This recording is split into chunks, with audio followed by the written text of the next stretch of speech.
What's going on, bros? Welcome back to the channel. I hope you guys are doing well.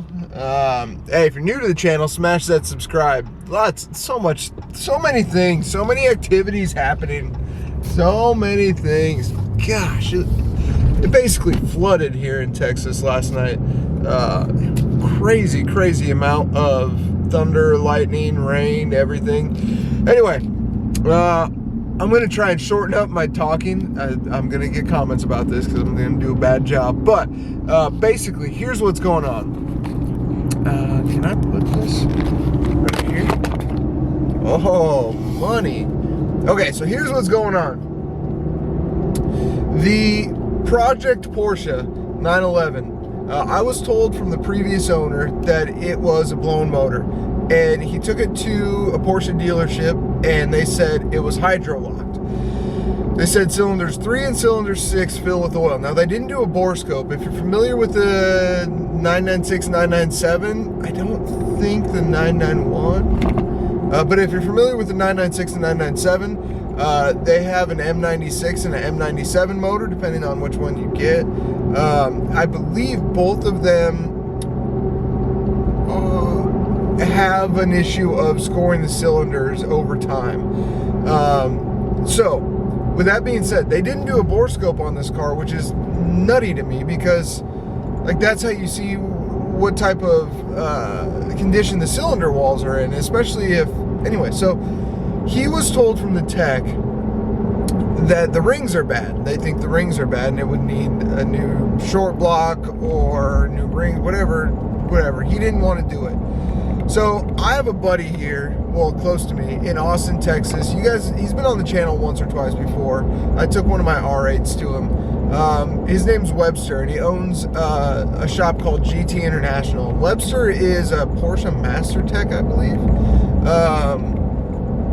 I was speaking with him about it, and he was like, dude, I have seen hydro-locked engines before, but never once have I seen them ever for bad rings in that car. Like never once have I seen them for bad rings. So that's super unlikely, super uncommon. Like it just doesn't happen. He said what I have seen are engines in this car hydro-locked from bad oil air separator. And he said there's a few ways to diagnose if that's it. It's obviously a much cheaper fix than rebuilding the engine, because my initial plan with this, I'll go into that later. But anyway, what we're doing now is we're going to pick up a trailer with a winch because I can't push this car on a U-Haul trailer by myself. We're going to pick up a trailer with a winch to tow the 911 up to GT International in Austin and get him to diagnose it. And then later on in the video, I'll kind of give you my my build plans for this car. But right now, we're en route to go pick up a trailer to tow the car to GT International so he can diagnose it to see if it could potentially be a bad oil air separator. Because if it is, that would be wild. I got this car for such a good deal on the premise of it being a blown motor. So anyway, we'll get back to driving, pick up this trailer, go back home, load the flatbed, start heading that way. It's gonna be a day.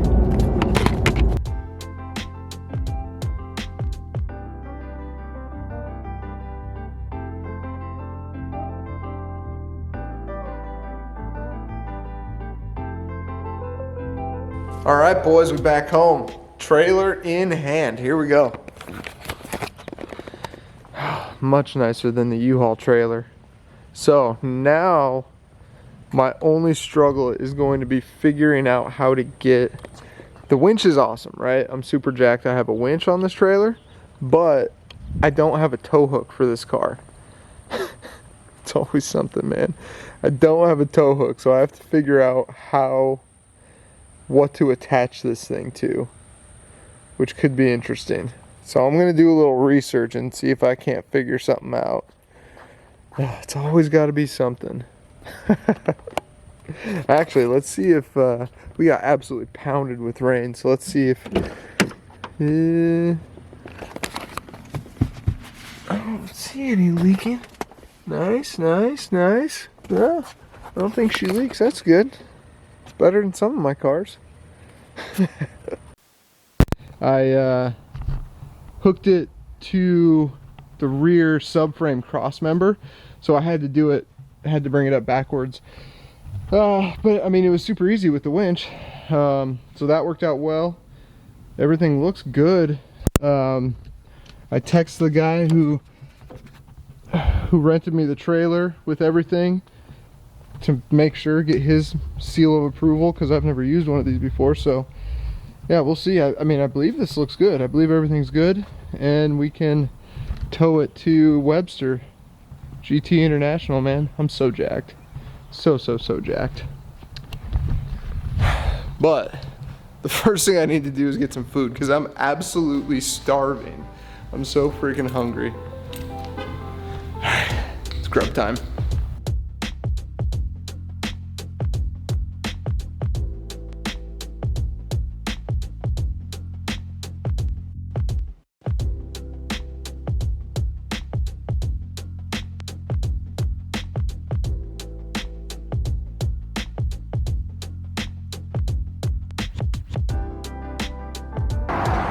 All right, boys, so we just dropped the Porsche off at GT International. Got it taken care of with Webster, so now he's gonna dive into that. I don't have a time frame on it, but obviously I'll keep you guys updated. So now I just have to go drop off this trailer, which I love, by the way. I gotta get myself one of these. This flatbed with the winch is just like, it's the way to go.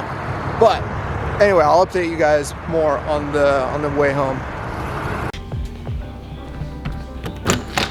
Bonsai update. So, I don't know, man. You guys better not die on me.